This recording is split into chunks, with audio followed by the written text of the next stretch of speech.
Ongi etorri eta Gabon. Radio Vitorian Eusko Ikaskuntzaren mai inguru berri bat.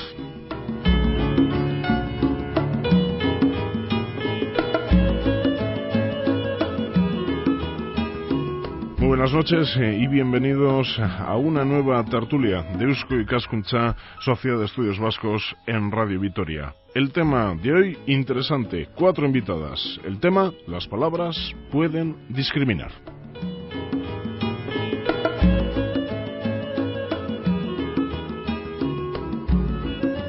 Vamos con las presentaciones y empezamos con Ana Aguirre. Ana es responsable de formación en Emakunde. Ana, Gabón. Gabón. Ana, una responsable de formación o dentro de lo que es Emakunde, formación. ¿A qué se dedica esa parte de Emakunde?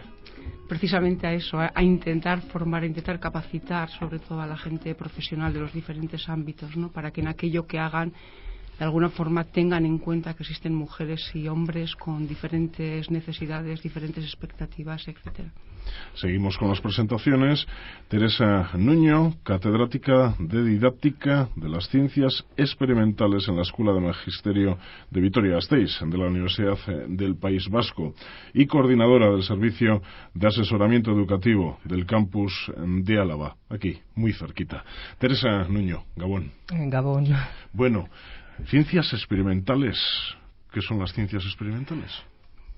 Bueno, pues de hecho, existe una clasificación habitual, ¿no?, entre ciencias y ciencias experimentales, pero hoy en día, es una clasificación que también resulta discriminante porque la psicología no se considera una ciencia experimental y también experimenta, ¿no? Y hay determinadas nuevas ciencias que tienen su parte empírica, ¿no? Pero claro, tradicionalmente con el poderío que se le ha atribuido a la ciencia se le entiende por las ciencias también malamente denominadas ciencias duras, la física, la química, las ciencias al uso, ¿no? Pero añadimos lo de experimentales, aunque sigue provocando a veces discriminación, porque hay gente de otras ciencias como la lingüística o que se sienten discriminadas al no ser denominadas ciencias, ¿no? Y la Universidad del País Vasco y el Campus de Álava tiene un servicio de asesoramiento educativo del que eres coordinadora. ¿A qué dedica su tiempo y su quehacer este servicio de asesoramiento educativo?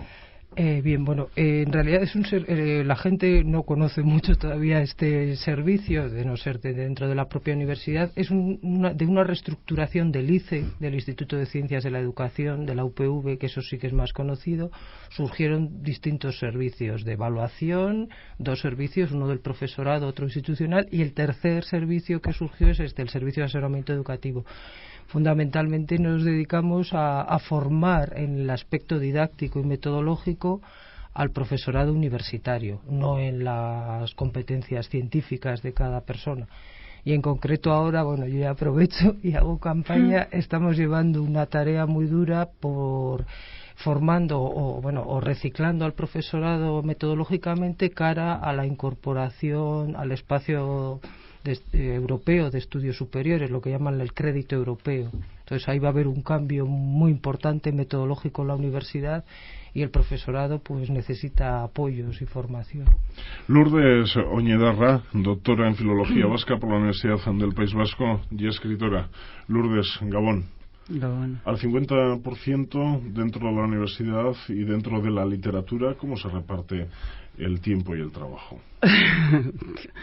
Ya me gustaría encontrar la respuesta a esa pregunta. Ni idea. Los tantos porcientos van un poco por épocas. Desde luego no mucho más a la universidad que a la escritura, cuantitativamente. ¿Te gustaría tener algo más de tiempo para escribir o también igual tienes o necesitas algo más de tiempo para la universidad? Sí, necesito más tiempo para todo, porque también estoy en la ITV de asesoramiento lingüístico y otras muchas cosas. Todos nos metemos en 48.000 historias. Sí, aunque para escribir igual necesito un poquitito de estrés. En este momento tengo demasiado. Y nos vamos hasta los estudios de Radio Euskadi en Bilbao, en la Gran Vía, en pleno centro de la capital vizcaína. Ahí está Elda Uribe Larrea. Elda, Gabón. Gabón. Elda, que es licenciada en Pedagogía y miembro del colectivo Lambroa. Colectivo Lambroa, ¿es un colectivo feminista, pregunto? Sí, es un colectivo feminista que tiene casi 20 años de historia y fundamentalmente tiene 2 líneas de actuación. Una línea de creación de pensamiento feminista que publicamos en una revista que se llama igual, Lambroa, Conspiración Feminista, y una línea de acción, sobre todo reivindicativa, ¿no? Últimamente muy centrada en la violencia contra las mujeres, ¿no? Y eres responsable del programa EUNDUS, Mujer y Equidad, de la Fundación EDE. ¿Qué es la Fundación EDE? Pues mira, la Fundación EDE es una entidad de formación y promoción social que está aquí también en Bilbao y que se dedica, tiene un servicio de formación, un servicio de consultoría y un servicio de información y documentación. Entonces EUNDUS lo que intenta es, ser un servicio transversal a estos servicios, a estas áreas que hay dentro de la Fundación, para ir incorporando también la perspectiva de género a los servicios que sacamos fuera también, ¿no? Toda la formación que hacemos en coeducación, por ejemplo, o en la elaboración de planes de igualdad o cuestiones así, ¿no? Empezaba esta tertulia, Elda, diciendo bienvenidos.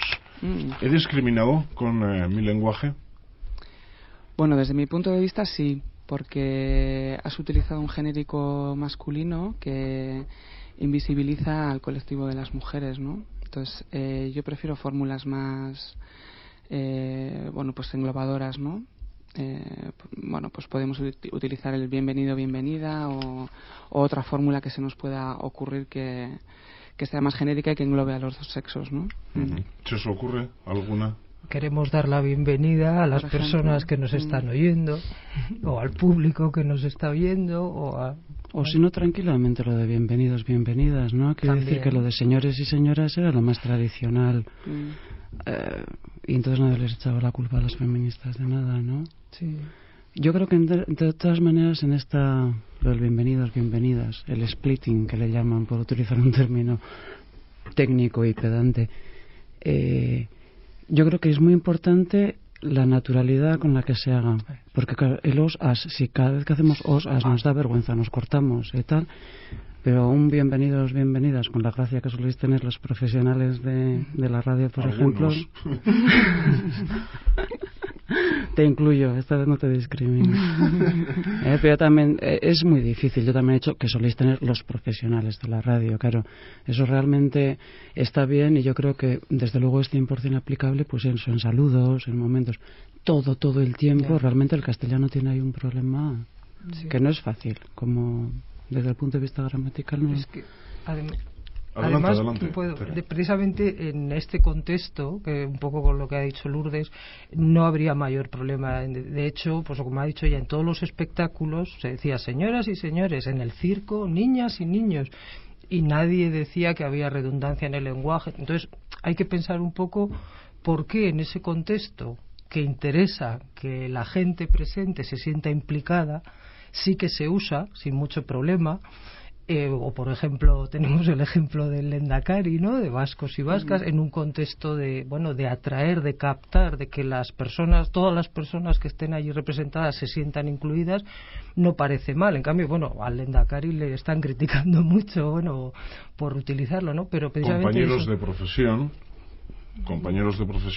lo hacen respecto al vascos y vascas tan famoso, pero ya no desde la burla o desde desde la crítica lingüística para algunos. Sí, yo ahí quería, ya que he sacado el caso, ya dejo la palabra a la siguiente. En el caso del Lehendakari sí que ha habido para mí una pequeña... Yo siempre, es más, en alguna charla de didáctica de las ciencias al final han acabado preguntándome, ¿y eso de que el Lehendakari? Yo siempre lo he defendido, he dicho, yo me siento muy reconocida cuando me nombra. Pero sí que hay que tener un pelín de cuidado, lo que pasa es que tampoco me voy a centrar porque hay gente con muchísimos más problemas, en ser coherente. O sea, quiero decir que en un contexto como en vez de los vascos y las vascas se puede decir el pueblo vasco o la ciudadanía vasca. Y en cambio a mí sí que me sorprendió mucho en el debate del plan Ibarretxe cómo el Lehendakari miraba a José Luis Rodríguez Zapatero y a María Teresa Fernández de la Vega y sin ningún problema les decía constantemente: señores del PP, señores del PP. A mí sí que me chocó mucho, porque claro, lo ideal, es ahí, a ver, precisamente cuando estás mirando y ves un señor y una señora, para una vez que tenemos un gobierno en Madrid paritario, sí que pensé yo, pero claro, entiendo que el momento y la circunstancia, pues... En esto se está empezando, el Lehendakari y todos. Bueno, yo creo que básicamente se trata de lo que tenemos en la cabeza, ¿no? Cuando realmente estás pensando en mujeres y en hombres, las nombras, te sale, es inevitable. Y cuando miras a quien tienes delante y realmente quieres reconocerles, nombras a las personas que tienen. Y yo creo que en esto hay fórmulas múltiples, ¿no? Como bien decíais, o sea, que no se trata de repetir sistemáticamente los dos géneros gramaticales, pero creo que tampoco nos tiene que dar ningún miedo en absoluto, tampoco, ¿eh? O sea, son hábitos que se van adquiriendo y que de alguna forma se normalizan, ¿no? Pero además hay 1000 fórmulas más que pueden ser los genéricos reales, abstractos, etcétera, etcétera, ¿no? Con lo cual yo creo que aquí sobre todo se trata de lo que decía Lourdes, ¿no? De intentar naturalizar determinados usos, igual que hemos naturalizado usos que sin embargo están de alguna forma reproduciendo desigualdades.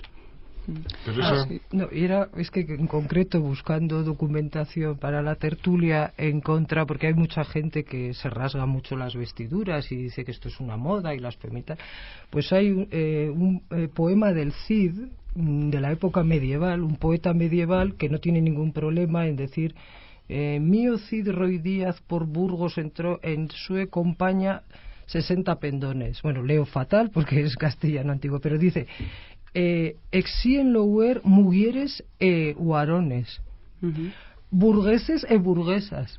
O sea, que no tuvo ningún problema, insisto, en un aspecto de este tipo, no sé si llamarlo espectáculo, una descripción de cómo entraba el Cid en no sé qué sitio, no tenía ningún problema. En cambio ahora nos rasgamos mucho las vestiduras, ¿no? Es que ha habido en las historias, se ha investigado demasiado poco, y en el castellano muy poco, pero en inglés y en alemán hay más estudios. Hay momentos en los que se decide, o sea, que hay señores en el siglo XVIII y tal que deciden tomar normas, como normas por convención, el neutralizar en masculino. Esto del famoso masculino como genérico natural no es nada natural. En un momento dado hay decisiones. El it's del inglés, por ejemplo, es una invención para que lo masculino y las cosas, hombres y cosas, no vayan juntas, pero no tuvieron ningún reparo en poner al género femenino totalmente silenciado. Pero no hay discriminaciones todavía más claras, aparte de vascos, vascas, señores, señoras o bienvenidos, bienvenidas. Por ejemplo, una carta para directivos de una empresa que marque los directivos que puedan acudir acompañados por sus mujeres, claro, y que eso lo reciba también una mujer. ¿No hay en ese caso, Elda, que empezar por todavía cuestiones no mucho más sencillas, sino mucho más sangrantes? Pero es lo mismo. Es que yo creo que la cuestión del lenguaje sexista, ¿no?, se está simplificando a lo que es el género gramatical, que es un elemento fundamental, que sí, que para mí es una de las piedras gordas, ¿no?, del sexismo en el lenguaje. Pero hay infinidad de elementos que configuran que el sexismo esté inherente en el lenguaje, ¿no?, y que además hagamos un uso sexista del lenguaje y androcéntrico, además, ¿no? El ejemplo que ponías es uno que es tremendamente habitual, ¿no? Incluso hay ejemplos en los que se hilvana el discurso de tal manera que nos dirigimos inconscientemente al público varón, ¿no? Esto es muy al hombre, ¿no? Es muy típico. Pon ejemplos, Elda. Bueno, hay uno que está muy manido ya, ¿eh? Es el de uno que ponía Álvaro Meseguer y que decía que los ingleses prefieren el té al café, también las prefieren rubias a las morenas, ¿no? Entonces, claro, el ejemplo de los ingleses, vamos a ser buenas, por decirlo de alguna manera, y vamos a sentirnos incluidas, ¿no? Dice, vamos a ver que esto del inglés es un genérico masculino y me voy a sentir incluida. La siguiente frase me excluye directamente, porque efectivamente se está refiriendo a los ingleses hombres, ¿no? Había también otra frase recogida en un periódico que venía a decir algo así como era la época de la selectividad y decía que miles de jóvenes se juegan su futuro en un examen, ¿no? Y luego ponía sin haber hecho la mili siquiera. Entonces, claro, son ejemplos de los cuales no hay un uso del genérico masculino, pero efectivamente como que te empujan y te expulsan del discurso, ¿no? O sea, ya no estás dentro de él, ¿no? Entonces, yo creo que reducir el sexismo lingüístico al género gramatical es reducir también el problema, ¿no? Todo el mundo sabe todo el tema de la semántica, ¿no? El tema de los vacíos léxicos, los llenos léxicos, ¿no? Que son también como muy sangrantes, ¿no? El ejemplo típico de verdulero, verdulera, ¿no? O el que para denominar alguna parte del cuerpo femenino o del cuerpo masculino haya 15 palabras y del cuerpo de las mujeres pues haya 3, ¿no? Pues el ejemplo de la vulva y el pene, por ejemplo, ¿no? Entonces, son muchos elementos que analizados, ¿no? Pues recogen que efectivamente el lenguaje es sexista, ¿no? Los estilos de comunicación. Luego también, escuchándoos, llego a la siguiente reflexión. Estamos hablando de cómo se dicen las cosas y de las formas a la hora de emplear el lenguaje, pero también con las cosas que se dicen y se escuchan, pues hay otra cuestión todavía, pues por lo menos para mí más sangrante, ¿no? Como frases como esto es para mujeres. Claro, ahí ya no estás hablando de las formas, sino del contenido y de lo que se está diciendo. Eso es. Bueno, con el lenguaje se dan 2 fenómenos, ¿no? Que un poco lo apuntaba ahora el DAC. Una cosa es el sexismo en la utilización del lenguaje y otra cosa es el androcentrismo. El androcentrismo consistiría en tener al hombre como referente, ¿no? Como centro de nuestra visión de la realidad. Eso nos llevaría a decir cosas como la de los ingleses, ¿no? Estamos pensando en los hombres, con lo cual luego pensamos en que aunque intentamos generalizar, luego realmente hablamos de las mujeres que les gustan, ¿no? Pero hay otro fenómeno que es el sexismo, que es infravalorar a las personas en función del sexo. En este caso, a quien se infravalora, evidentemente, cuando se produce el sexismo, es a las mujeres, ¿no? Este sería el caso, ¿no? Mujer tenía que ser cuando está conduciendo, etcétera, etcétera, ¿no? Entonces, mientras que el androcentrismo genera el fenómeno de la invisibilización, es decir, bienvenido supondría que no estás visibilizando a las mujeres que están ahí, ¿no? Que habría que darles la bienvenida igualmente. El sexismo lo que genera es, de alguna forma, crear una situación, una valoración desigual en relación a las cualidades, capacidades, valores de las mujeres en relación a las cualidades de los hombres. No es cuando decimos los ministros, hay un ejemplo también muy típico que ahora no lo tengo aquí apuntado, pero que era en relación a una primera ministra, que un periodista decía, ¿no? La ministra dio muestras de inteligencia, elegancia y simpatía, creo que era, ¿no? Entonces, esto de alguna forma nunca ese periodista seguramente lo diría en relación a un hombre, a un primer ministro, ¿no? Porque la inteligencia es que no se presupone en las mujeres, con lo cual sorprende, por eso lo tenemos que decir, de muestras de inteligencia, y la simpatía y la elegancia porque son cualidades que se exige a las mujeres mientras que a los hombres no. Con lo cual, para saber si realmente estamos haciendo un uso sexista del lenguaje, tendríamos que dar la vuelta a las frases y ponerlas, si estamos hablando de una mujer, poner un hombre en su lugar o al contrario. Realmente, si nos choca, es que ahí algo estamos utilizándolo. Yo creo que la clave está en una cosa que has dicho tú antes, Ana, que la historia, lo fundamental, y ahí se une todo, el sexismo, el androcentrismo, tal, el género, lo léxico, lo semántico, lo formal, es que se tiene en la cabeza. Y con eso vuelvo a lo del Lehendakari. Es decir, que es muy curioso cómo a través de la historia, de las distintas ciencias, se ve cómo filósofos, historiadores, políticos, etcétera, se han preocupado de las consecuencias políticas de determinados usos del lenguaje, de determinadas elecciones terminológicas, etcétera, etcétera. Jamás han creado, han provocado burla. Ahora nos está entrando toda una invasión de neologismos del inglés muy relacionados con los ordenadores y con la informática. Nadie se ríe y decimos las mayores horteradas del mundo. Decimos cosas que van contra la gramática y no pasa nada. El Lehendakari, o quien sea, dice vascos, vascas, y ya está en todos los muñecos, en todas las y eso va unido a todo lo que va relacionado con la mujer, porque empezamos por una infravaloración del asunto. Entonces provocamos risa, siempre provocamos risa.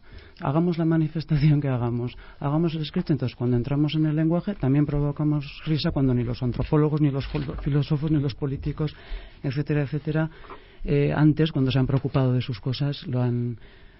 y se dice, es que vais contra la gramática, que suele ser cuando dices, oye, no lo ridiculices, es lo que tú decías de tus compañeros, de tus compañeras que puedan decir que va contra la gramática. Pues Independienta y Clienta y Modisto se han dicho toda la vida y van contra la gramática porque la gente ha querido expresar cosas a través de eso. Y entonces, pero lo relacionado que está esto con la mentalidad, a mí es una cosa, no sé si habréis fijado seguramente, sí. Así como se rompe la gramática en lo necesario para decir jueza o concejala, que son formas nuevas que están rompiendo la gramática y que muy bien, así de la misma manera médicas es una cosa que es muchísimo más lento.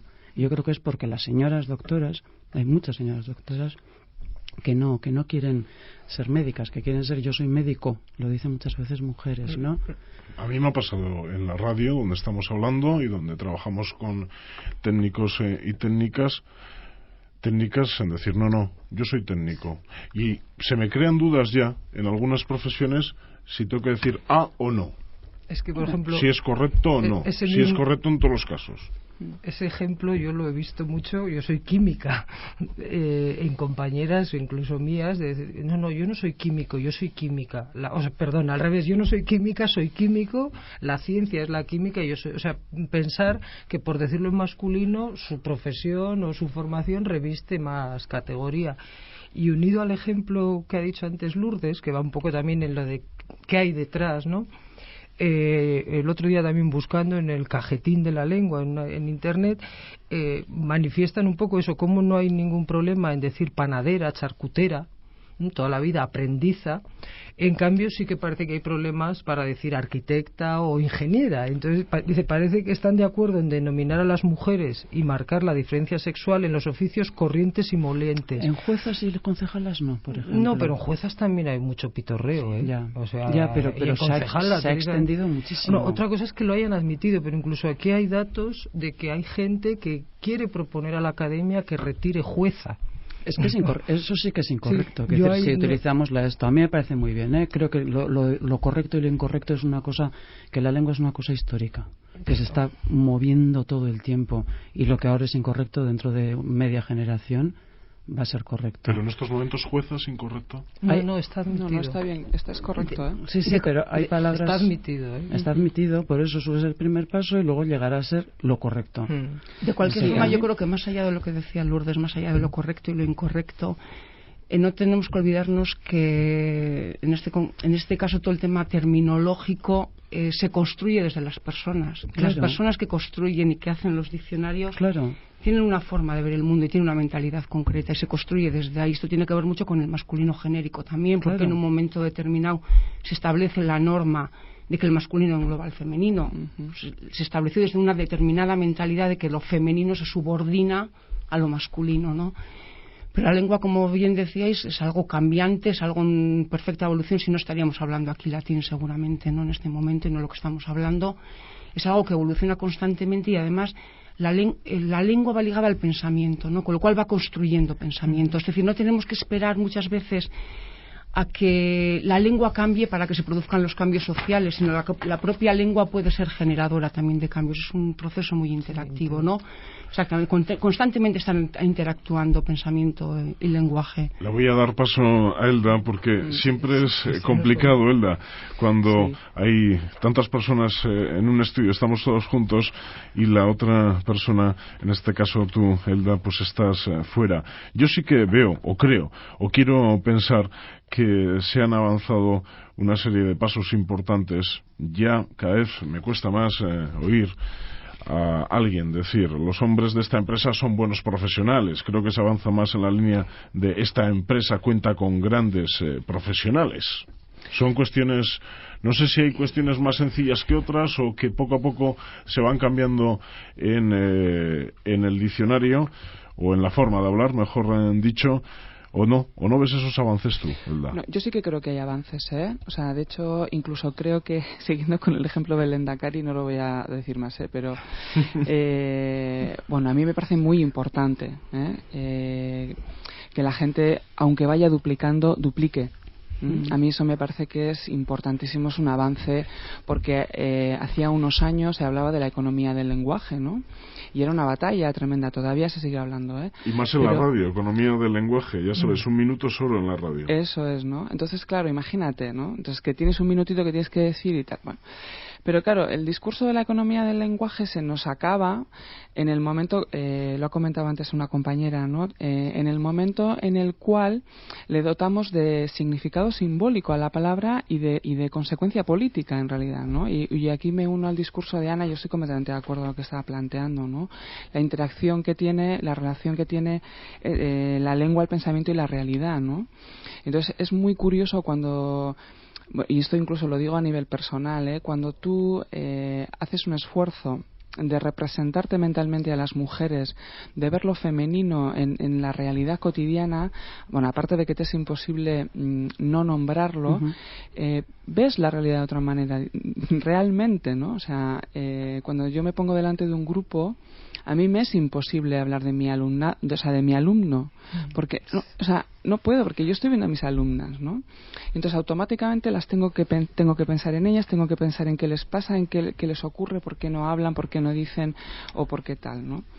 Entonces automáticamente se produce un cambio en la realidad, efectivamente, ¿eh? Es un cambio personal y un cambio social, ¿no? Y yo creo que en esto estamos avanzando, ¿eh? Yo doy otro ejemplo porque seguro que hay oyentes que piensan, qué tonterías a veces las que hablan en la radio. Las APAs, ¿qué son las APAs? Las asociaciones de padres y madres de Álava, en este caso. APMAS. Pero nosotros seguimos utilizando APAs, pero luego siempre cuando hablamos de ellas decimos padres y madres, porque en muchas ocasiones a quien entrevistas es a una madre. Casi entonces no vas a decir asociación de padres de Álava, ¿no? Si estás entrevistando a una madre. Yo creo que avances sí que se han dado. Lo que ocurre es que el cambio es grande. Entonces, paso a paso, y hay gente que no quiere aplicar ningún cambio, vamos, que prefiere quedarse en el pasado. Yo voy a hacer un mea culpa colectivo, porque creo que hay una parte de la sociedad que tiene una responsabilidad grande en esto, y estoy hablando pues de gente que trabaja con nosotras en la universidad, por ejemplo, señores catedráticos y catedráticas de universidad, que no dan ejemplo en esto. Y creo que en esto vamos muy por detrás, por ejemplo, de la misma clase de gente en las sociedades anglófonas o alemanas, etcétera, etcétera, ¿no? Y creo que ahí hay un complejo y un... Yo no sé, me lo ha recordado Alda ahora al hablar de la economía del lenguaje y tú. Hay una serie de... Y ahora ya no hablo de todos, sino sobre todo de los lingüistas, que yo creo que nos hemos formado en una visión del siglo XX que es estructuralista, o sea, la lingüística era estructuralista y nos educamos así, y luego nos hemos hecho profesionales y mayores y hemos hecho investigación en otra visión generativista, que son unas visiones de la lingüística que identifican la lengua con su estructura, pero que para nada conciben la parte simbólica de la lengua, ni la ven como instrumento pedagógico, ni la ven como problema filosófico, ni la ven como realidad histórica. Entonces tenemos muy metidas cosas como lo de la economía del lenguaje, que es una falacia. La economía del lenguaje es uno de los muchísimos componentes del lenguaje, una de las muchísimas preferencias. Y yo creo que ahí hay parte del asunto. Muchas veces nos encontramos con mujeres lingüistas que te dicen: eso que decís es una tontería, porque es agramatical, porque vais contra la lengua, porque es incorrecto. Y yo creo que es una tara grande de nuestra formación y de nuestra educación. Elda, te tienes que marchar, pero yo creo que la mayoría de las personas que estamos aquí, que pasamos de los 30 y por bastante, pues no hemos sido educados en la igualdad. Y no sé, en tu caso, Elda, si en tu casa tú has tenido que esforzarte, tú, Elda, para hablar desde la igualdad y hacerlo con formas de igualdad. Bueno, sí. Para ti misma, que tienes una sensibilidad para esta cuestión. Bueno, yo tengo también 30 y tantos, tengo casi 37 años. Yo 36. Entonces, yo más. Efectivamente, bueno, hay que... yo creo que aparte que es un proceso apasionante este del lenguaje, ¿no? Pero en el momento que te planteas que tienes que hacer un uso no sexista del lenguaje, es como que como un proceso nuevo de aprendizaje, ¿no? O sea, como que te pones delante de una nueva lengua, por decirlo de alguna manera, ¿no? Entonces es como cuando estás aprendiendo una segunda lengua y tienes que dar el salto a hablar, y que a veces te equivocas, a veces no te equivocas, a veces tal, y eso suele ocurrir, ¿no? O sea, cuando quieres hacer un uso no sexista del lenguaje, al principio estás como a trancas y a barrancas, ¿no? Pero una vez de que tú ya has aprendido, una vez de que ya te has familiarizado con las formas, con las nuevas maneras de hilar discurso, con la utilización de genéricos reales, sale fluido. O sea, que sí que una vez de que realmente has aprendido, la cosa es fácil, ¿no? Y yo creo que, volviendo otra vez a la idea anterior, ¿no? Es un problema efectivamente de simbólico en el lenguaje, y es un problema de filosofía del lenguaje, ¿no? En el momento en que tú te representas una realidad sexuada, la tienes que nombrar. Y además no nos podemos olvidar de la función representativa del lenguaje, ¿no? Es una función importantísima que sirve a la comunicación humana, ¿no?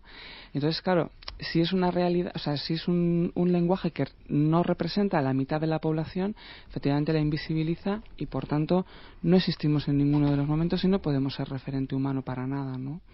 Entonces, bueno, no sé si te he contestado con esto, pero lo que te quería decir era que no he sido educada en la igualdad, he sido educada igual que el resto de mujeres y de hombres que están ahora mismo aquí, y que hay que hacer un proceso individual. Yo creo que es un proceso individual apasionante, enriquecedor, y que posibilita y que te hace crecer como persona, porque te hace además cambiar actitudes profundas que tienes, ¿no? El lenguaje es un instrumento de mantenimiento del sistema patriarcal, de reproducción del sistema patriarcal, pero también es un instrumento para poder acabar con el patriarcado, ¿no? Para poder ir haciéndole brechas, ¿no? Y entonces poder verlo también de esa manera, ¿no?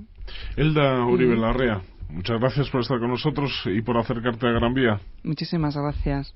Un Elda saludo. Uribe Larrea, que tiene que dejar los estudios por los quehaceres propios de nuestra casa y la necesidad de tener estudios para diferentes conexiones. Pues nos quedamos con nuestras tres invitadas en Vitoria-Gasteiz. Yo intento trasladaros ahora otra cuestión en el quehacer nuestro de los periodistas. Cuando yo digo bienvenidos, no sé por qué, pero me cuesta más decir bienvenidos y bienvenidas que, por ejemplo, yo no puedo decir, porque no se me pasa por la cabeza, los hombres de esta radio, cuando estamos probablemente más del 50% de la plantilla de esta casa de Radio Vitoria es mujer. Eso ya a un periodista de esta casa creo que no le sale. Los hombres y mujeres de esta radio, sin embargo, para el paso de bienvenidos, bienvenidas, pues me cuesta más. Es un proceso, como decía Elda, ¿no? Es un proceso, y en ese camino, pues bueno, hay cosas que vas de alguna forma naturalizando más rápidamente, otras menos, pero yo creo que lo tenemos que hacer sin ningún miedo. Y en el bienvenidos yo también englobo a las oyentes, en ese sentido, para mí, tal y como fui educado pues, yo, en el sentido además de que la mayoría de oyentes de radio son mujeres. De todas formas, si las englobas, nómbralas, te lo van a agradecer. Y sobre todo porque yo creo que el tema de la economía del lenguaje es, como decía antes Lourdes, una falacia, porque no es en absoluto cierto. Es decir, en este país tenemos ejemplos mil en este sentido. O sea, todo el mundo, cualquiera es capaz en un momento determinado de utilizar expresiones más largas si eso es lo que quiere decir. Y nadie se rasga las vestiduras porque yo diga el Estado español y no diga España, porque quiero decir una cosa y no quiero decir otra. Uh-huh. Y cuando digo Comunidad Autónoma del País Vasco, digo eso y no digo Euskadi, etcétera, etcétera, etcétera. Es decir, que la economía del lenguaje la aplicamos a lo que queremos y realmente en otras ocasiones para nada, ¿no? Con lo cual yo creo que es un argumento que se cae el solito, ¿no? En el caso de locutores de radio, por lo menos, sí. Solemos hablar de que un minuto es oro, pero muchas veces los periodistas, para lanzar una pregunta, no somos nada directos. Nos gusta escucharnos. Y luego hay otra cuestión que también ha aparecido, que va unido a esto de la economía del lenguaje, que es lo de la duplicidad. No se duplica nada. Los hombres son hombres y las mujeres son mujeres. Y cuando yo quiero decir que no sé, que en esta comunidad hay 5 perros y 3 gatos, hay 5 perros y 3 gatos, no hay 8 perros, no hay 8 perros, o hay 8 animales, efectivamente, hay 8 personas, ¿no? Pero en ningún caso se trata de duplicar, son realidades distintas. Realmente, si las queremos nombrar, las nombramos. Por ejemplo, si miramos la prensa en cualquier momento, los anuncios las ofertas de empleo, es muy llamativo porque una misma consultora, por ejemplo, una misma empresa puede estar demandando directores o lo que fuera, gerentes, lo que fuera, pues secretarias en otro anuncio, y es la misma empresa y diferencia perfectamente, o vendedor, vendedora. Es decir, en cada momento dice lo que quiere decir. Cuando quiere duplicar, duplica. Cuando quiere hablar en masculino, habla en masculino, y cuando quiere hablar en femenino, habla en femenino. Con lo cual, realmente el lenguaje nos traslada de nuevo a lo mismo, ¿no? El lenguaje representa la realidad que tú quieres representar. También es verdad que la puede construir, como decía Alda. Por eso es muy importante construir nuevas realidades, ¿no? Porque también tiene una función, como decíais, psicosocial, de construcción de la propia identidad, tanto personal como social, ¿no? Entonces podemos abrir nuevas expectativas a las niñas. Es distinto que digamos los arquitectos y arquitectas, que tú les abres expectativas de futuro diferentes, que digas solamente arquitectos, ¿no? O sea, a lo largo del proceso de socialización realmente va marcando un En el caso modelo. de los anuncios, ¿cuántas mujeres no enviarán currículums allí donde ven que en el anuncio aparece se necesita administrativo? No me quieren. O cuando ponía servicio militar cumplido. Antes era, o sea, evidente, ¿no? Sí. Hombre, sí, también se puede pensar que lo voy a mandar y están utilizando el genérico, ¿no? Eso es verdad. Pero si ponen administrativo y administrativa, yo creo que además es como otras muchísimas cosas, es una cuestión de respeto y no me parece nada superficial el asunto. Creo que es bueno para todo el mundo, porque es hacer espacio, sin más, ¿no? Hombre, en el caso de que hemos sacado tanto del Lehendakari, de lo de las burlas, los vascos y las vascas, no sé si tiene tanta gracia cuando un lector en un periódico ve administrativo y tiene dudas respecto a si envío, no envía, porque yo soy administrativa, no administrativo. Yo le diría que la mayoría de los que ponen administrativo están pidiendo hombre. Claro, como la gente que dice el ejemplo que tú has dicho antes, o el de otro que traía yo aquí que decía, habrá gente a quien no se le permita hablar del trabajo ni con su mujer. Claro, ahí ya no es es lo que tienes en la cabeza. Entonces lo que tienes en la cabeza cuando la palabra te da posibilidad, y es verdad lo que decía Alda, una vez que te acostumbras, a mí me pasó que pasé un tiempo en una universidad de habla alemana y me acuerdo de la primera junta de facultad por comparar situaciones comparables la primera junta de facultad aquí en la que participé, estaba hablando el decano cuando entré y me chocó que estuviera todo el tiempo diciendo los profesores, los estudiantes, el estudiante, el que haga esto, el alumno, el profesional, el tal. Se me hizo violento el que solamente saliera, porque en eso realmente no todo el mundo, siempre son unas élites las que empiezan y las que se conciencian y las que empujan, pero en eso los alemanes, y decimos, es que el inglés no tiene tanto problema, pero el alemán con el género tiene tanto más problema que el castellano, y son extremadamente cuidadosos. Siempre en determinadas situaciones. Yo sí que decía Alda que ya no tenía ninguna dificultad. Yo creo que sí que es difícil. Yo sí tengo dificultades con el castellano y, por ejemplo, tienes muchísimas más dificultades al escribir literatura que al escribir otro tipo de texto y tal. Sí que hay dificultades. Ahora, que es verdad que te vas haciendo, que vas entrando y que lo que un día se te ha hecho dificilísimo, luego lo difícil es precisamente no hacerlo una vez de que te has acostumbrado, eso es así. Y viniendo del euskera, lo que tú decías antes, Ana, vamos a aprovechar bueno, muchísimas cosas buenas del plurilingüismo, ¿no? Pero una es esta, que tenemos otra lengua en la que es imposible decir hijos, aunque precisamente por influencia del castellano se está empezando a decir semeac, pero hijos siempre se dice hija, hijos, tíos son tías, tíos. Es un fallo tremendo emplear solo semeac. Pero pero quiero decir que no me refiero a eso precisamente. Digo que en euskera, que viniendo del euskera, lo que se dice de la economía de la lengua, volviendo a lo de las falacias, es imposible nombrar solamente uno de los esto. No tendría que ser así. Con lo cual, a mí cuando dice, ¿cómo vas a estar todo el tiempo diciendo masculino y femenino? Muchas veces te lo dice gente que habla euskera, y dice, pero tú me lo dices que habla euskera, a ver, piensa un poco, se me alabak. Y se va a usar pero yo ahora mi alumnado que damos clase en euskera, sobre todo los chicos hablan del maisu, y yo siempre digo, no será maisu maestra o irakasle, pero no tiene ningún problema, y en cambio si es profesora es landereño, nunca dicen el jauncho. Yo les hago siempre esos ejemplos de asimetrías, ¿no? Pero lo del maisu, vamos, me lo pueden llamar a mí casi. Y luego un poco, yo era un poco en lo que hablabais antes, que tú decías, yo cuando digo bienvenidos englobo. Hay gente que dice eso, pero hazte un análisis, no es por meterme contigo. Métete. En unas jornadas precisamente que organizamos sobre lo del crédito europeo, pues primero había un profesor de la Universidad Autónoma de Barcelona y todo su discurso era profesores, todo masculino. Y bueno, aunque a mí me chirriaba, pensé, cada uno habla como quiere o como puede. Pero es muy curioso que en todo su discurso solo hubo una representación femenina. Y fue en un momento dado que dice, ¿por qué un día vino una alumna? Y pensé yo, hombre, una mujer. Y dice, y preguntó una tontería. O sea, en el momento que fue a poner un ejemplo negativo, se acordó de una alumna, fue la única. La siguiente charla, que era una profesora, también hablaba todo el rato en masculino, y de repente dice, sí, porque con esto hay que tener cuidado porque se crean muchos celos. Dice, porque hay muchos profesores envidiosos, dice, y profesoras.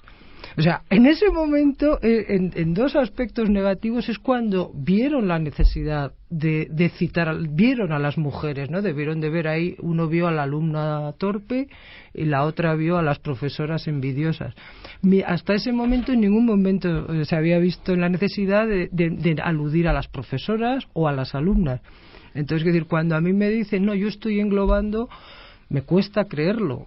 Hombre, a mí no. Porque, yo no pienso que explícitamente estén discriminando, pero que realmente no se han puesto las gafas o el prisma ese de analizar la realidad en los dos códigos, ¿no? Ya, pero tú todo el tiempo que decimos yo también como el castellano, fallos, pero es que el castellano todo el tiempo te está pidiendo masculino, femenino, pero hay, opción. Se pueden usar y perífrasis, todo el tiempo estamos todo el tiempo con los artículos, con las tal, con las cual. Todo el tiempo estamos. Yo desde luego no. Yo reconozco que no. Y creo que no hay ninguna mala intención. Pero desde luego hay cosas muy básicas que todavía están fatal. Mujeres que dicen, cuando uno piensa en no sé qué y le estás viendo totalmente mujer, ¿no? Entonces yo sí creo que hay unas mínimas fórmulas, como pues utilizar una si eres mujer en los impersonales, o utilizar quién en lugar de él, que utilizar genéricos cuando se puedan, y de vez en cuando, por ejemplo, ir metiendo masculino femenino, o hay otras estrategias como gente que a lo largo de un artículo pone el femenino en unos sitios, el masculino en otras, etcétera, etcétera, que indican sobre todo una actitud, que es lo básico. Madres, padres, y no padres, madres, siempre. El orden es otra importante, claro, porque siempre sos as al final, ¿no? De todas formas, yo creo que en relación a las posibles salidas que se puede dar, hay algunas con las que hay que andar con mucho cuidado. A mí esto de alternar me parece que no produce más que equívocos. Realmente no hace mucho leía un artículo que siento no haberlo guardado para traerlo, que era patético, hablaba de padres y madres, de hijos e hijas, y era en referencia al papel que estaban jugando los padres, no las madres, los padres en relación a la educación de los hijos. Pero a veces utilizaba el padres como genérico y a veces lo utilizaba refiriéndose solamente a los padres, con lo cual realmente era imposible entender lo que estaba diciendo, ¿no? El salto semántico. Yo creo que realmente cuando queremos decir algo tenemos que decirlo. En lugar de madres y padres podemos decir familias, con lo cual además estamos abarcando otras posibilidades y otros modelos de familias que existen. Es decir, hay cantidad. Yo creo que es un ejercicio imaginativo y creativo, ¿no? La lengua tiene posibilidades todas las que queramos. Simplemente se trata de indagar esas fórmulas que nos posibilitan realmente decir lo que queremos, porque lo demás podemos no representar la realidad como la queremos representar y además generar realmente equivocaciones, ¿no? Lourdes, Teresa. Bueno, no, yo de verdad, eso de decir hombre y que cuando dices hombre es sexista, eso ya me parece lingüística folclórica, de verdad. Eso ya me parece demasiado. Porque es una expresión pues como el hola o como el adiós, como la gente que cuando dices adiós se cree que estás mencionando a Dios, por Dios. Sí, eso ya es, también lo veo de verdad, así, hasta ahí no podemos llegar. A mí me lo han reprochado muchas veces, estar hablando con una amiga y decir hombre, pues, y decirme, perdona, mujer. Y ahora cuando lo digo, ay, eso me pasa a mí. Ya ves que aunque reflexionemos mucho tenemos yo por esto creo que hay peligros de hacer cualquier cosa, y creo que lo que decía antes cuando he hecho el mea culpa colectivo, creo que aquí tenemos un déficit de investigación lingüística sobre el asunto, porque hay investigación sociolingüística, hay investigación antropológica, hay investigación tal, pero investigación lingüística, es decir, de la gente que estudia la gramática para realmente ayudar, aparte de imaginación, estaría muy bien que la gente que es especialista en esto, y ahí tenemos estaba hablando de la alternancia, eran textos en inglés donde hay una investigación muchísimo más seria en esto, han llegado a extremos ridículos y ya han reconocido la cosa y tienen la cosa bien. Y pero en ese sentido, hay escritoras, incluso a mí lo admirable me parece que he leído hace poco una novela policíaca fantástica de Patricia Cornwell, que es una autora fantástica, y esta mujer es capaz, incluso, que me ha llamado la atención, incluso en un lenguaje literario, incluso en los diálogos directos, de romper el patrón más masculino, ¿no? Pero no hay tal diferencia de criterios entre lingüistas que es difícil llegar a unos mínimos. Yo distinguiría entre lingüistas que han investigado sobre el tema y lingüistas que tienen título. Porque cuando salimos de la carrera salimos como salimos. Y lo que te digo yo cuando salí de la carrera salí con una formación totalmente estructuralista, en la que solamente nos habían enseñado, precisamente especialistas, se identificaba con esto, la gente, los que se llaman los lingüistas puros, que identifican la lengua con la estructura y con una visión muy estática de la estructura, que es lo que decían antes. La lengua va cambiando constantemente y tenemos muy poca formación lingüística en ese sentido. Hay poco especialista en este. O sea, hay en el Estado, pero hay poco. Sobre el castellano hay poquísima investigación. Que el cambio vendrá por la sociedad, no por lo que hagan las instituciones de la lengua, por ejemplo. Yo creo que tendría que ir todo a la vez. Tendría que ir todo a la vez. Analizas, por ejemplo, el diccionario, la nueva, creo que es del 2001, la edición del diccionario de la Real Academia de la Lengua, pues desde luego, como esperemos a que desde aquí nos cambien algo, en todo caso tendremos actitudes, porque luego hoy tengo unas perlas maravillosas, no hechas por mí, están hechas por un grupo de investigación dirigido por Eulalia Alledó. Y, por ejemplo, pues es que hay cosas que son acientíficas, por así decir. Huérfano, na. Dicho de una persona de menor edad a quien se le ha muerto el padre y la madre, o uno de los dos, especialmente el padre. O sea, que si se te muere la madre eres menos huérfano. Bueno, además, incluso podría ser al revés, porque si se te muere el padre, te quedas con tu madre, pero si te muere la madre, a veces te mandan con la abuela o con la tía. Es que esto yo no entiendo a quién se le escapa. Y así, otro, padre, varón o macho que ha engendrado, madre, hembra que ha parido. O sea, y esto se lo he dado yo a leer a un compañero mío de didáctica de la lengua que siempre me pasa artículos en contra del lenguaje coeducado, no sexista, y no le veía fallos. O sea, por eso digo un poco lo de la representación. O sea, resulta que el padre es varón o macho. Las mujeres somos hembras, somos animales. Déjame que añada una T a esa mujer. Ay, la he perdido. Mujer, persona del sexo femenino, según el DRAE, según el diccionario de la Real Academia Española. Mujer, persona del sexo femenino. Hombre, varón, criatura racional de sexo masculino. Las mujeres se supone que no somos racionales. Hombre, tenemos alma del desarrollo. Es del 2001. Es que encima lo curioso es que en el 99... Pero esto no es anticonstitucional. Pregunto. ¿Esto no es anticonstitucional? Pues debería serlo, ¿no? O no sé qué decir. En cualquier caso, volvemos a lo que decíamos.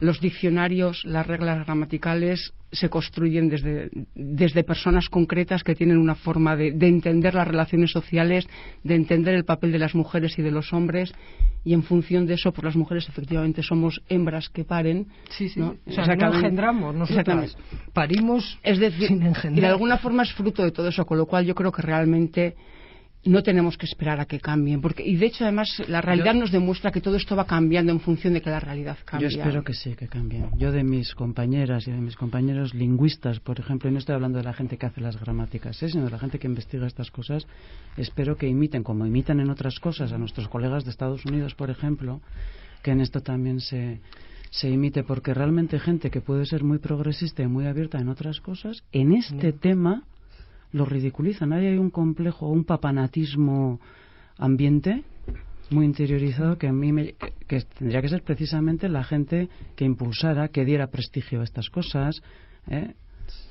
Yo espero que haya un cambio. La gente, bueno, yo una compañera que tengo también de didáctica de la lengua, de inglés, es la gente más, no sé si es por la influencia del inglés, la más abierta, que incluso se plantea que podría naturalizarse la arroba, cosa que yo, que no soy de lengua, no me acaba de gustar. O sea, entonces, claro, ella dice, bueno, hoy en día no es, pero puede ser. O sea, claro, si la lengua es yo hoy lo mismo, cuando venía para aquí le he comentado, voy a hablar de esto, aunque yo no soy de didáctica de la lengua, y decía, no, es que la lengua no es de la gente de lingüística o de lengua, la lengua es de la humanidad. La construimos, la usamos como instrumento de poder y también como instrumento de progreso, ¿no? Hay un libro, bueno, un folleto de Macunde que se titula así, ¿no? Entonces hay gente de eso, pues que lo que tú dices, igual porque conocen otros idiomas o otra formación que es mucho más abierta que la propia, ¿no? Sí. En el sistema educativo y con nuestros hijos e hijas, ¿se sigue el esquema que se siguió con nosotros respecto a esta cuestión? La escuela es un microsistema, ¿no? En cualquier caso, que de alguna forma está inmersa en lo que es la sociedad. En la medida en que la sociedad está todavía transmitiendo valores diferentes en los procesos de socialización de mujeres y hombres, la escuela sigue haciendo lo mismo, más allá de iniciativas que hay, que evidentemente las hay, de cambio, ¿no? Pero como sistema, el sistema escolar sigue reproduciendo modelos de socialización diferentes, ¿no? Y yo creo que en ese sentido todavía tampoco está esta reflexión todavía no está suficientemente asentada en la escuela, aunque hay personas, por supuesto, hay profesores y profesoras que han avanzado muchísimo en todo lo que tiene que ver la coeducación y en este marco en todo lo que tiene que ver con el lenguaje, ¿no? Pero yo creo que realmente todavía la escuela sigue reproduciendo los modelos más, en el sentido más tradicionales de lo que es ser hombre y lo que es ser mujer, ¿no? Y los modelos de los estilos de comunicación que se desarrollan, que se valoran sobre todo, ¿no? Lo que se está valorando en la escuela tiene que ver con la cultura masculina, no solamente en relación a la terminología, sino otro tema que es muy interesante, que es todo el tema de los estilos de comunicación, ¿no? Los estilos lingüísticos. Realmente el modo de hablar de la cultura masculina es el que se está potenciando desde la escuela, porque es el que se prima luego en el mundo laboral también. Realmente, Teresa, sí, que no bueno, tenemos mucho tiempo. Era un poco en la línea esa, ¿no? En el campo de la educación parece que por haber vuelto a una escuela mixta hay gente que ha pensado que ya está todo hecho, cuando en realidad esa escuela es mixta de espacios, pero el currículum explícito es de carácter androcéntrico, es el mismo currículum que podrían tener antes cuando las escuelas eran segregadas y a las chicas les enseñaban a rezar y a coser y a los chicos les preparaban para para continuar estudios.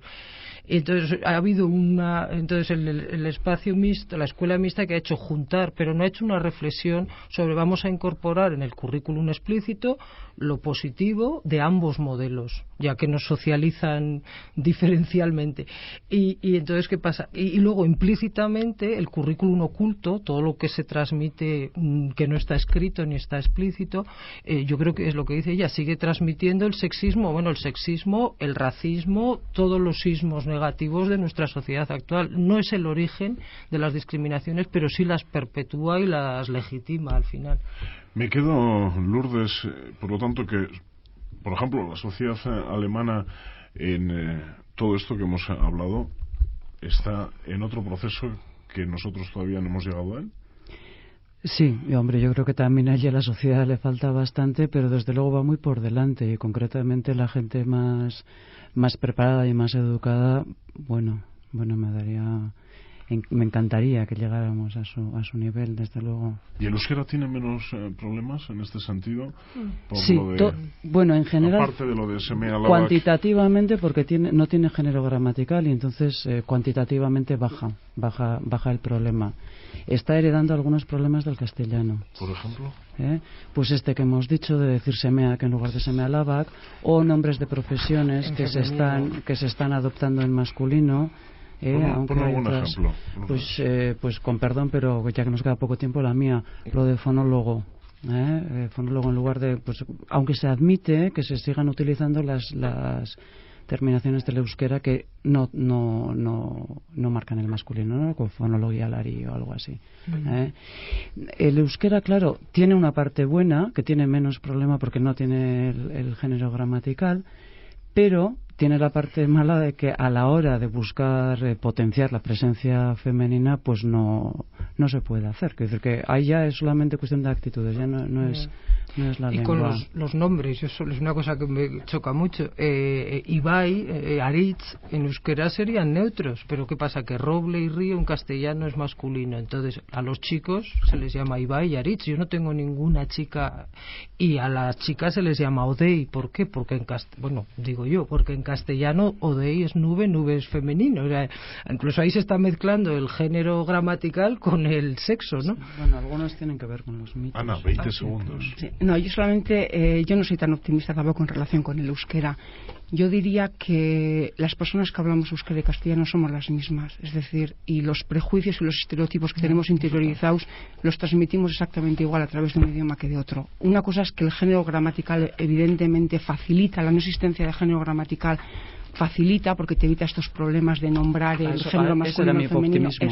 Y eso es evidente, es una realidad, pero realmente todo el tema del androcentrismo, de entender que las mujeres están subordinadas y son dependientes de los hombres, cuando tú hablas se reproduce exactamente igual. Yo puedo decir que en el accidente en Baracaldo ha muerto un hombre, acá ha muerto Antonio Rodríguez, su mujer tranquilamente en euskera o en castellano, es decir, no tiene nada que ver con el poder nombrar. Pues terminamos con ese ejemplo, Lourdes. Oso bikote interesgarria zen, bera Kaliforniarra, gizona. Y era el único californiano, era el hombre. O sea que Vera. Que no podía ser tanto él como ella. Claro, por eso es que yo no me costaba entenderlo. Claro, por eso no se ve en la lengua, pero es lo que dice Ana, está en la mentalidad. Ana, Teresa, Lourdes, a las 3. Eskerrik asko. Y antes de terminar, Eusko Ikaskuntza y sus noticias. En virtud del convenio de colaboración con el Ayuntamiento de Alegría Dulantzi, se ha convocado una beca para la realización de una monografía histórica sobre esta localidad alavesa. Asimismo, se ha convocado una beca para realizar un estudio sobre la Académica Cervántica Española, entidad creada en Vitoria-Gasteiz en 1873. Para más información acerca de estas becas, pueden dirigirse a la oficina de Eusko Ikaskuntza, Sociedad de Estudios Vascos, situada en la calle San Antonio número 41. Eta zui entzulei, badakizue, datorren asteburuan hemen egongo gara berriz. Eusko Ikaskuntzaren mahai inguru berri batean. Aio! Para cualquier duda, sugerencia y demás, Eusko Ikaskuntza tiene su sede en Vitoria-Gasteiz, en la calle San Antonio número 41. Telefono zenbakia, 945-23-15-52. Hau da, 945-23-15-52. Nahi duzuenerako, hor gaude.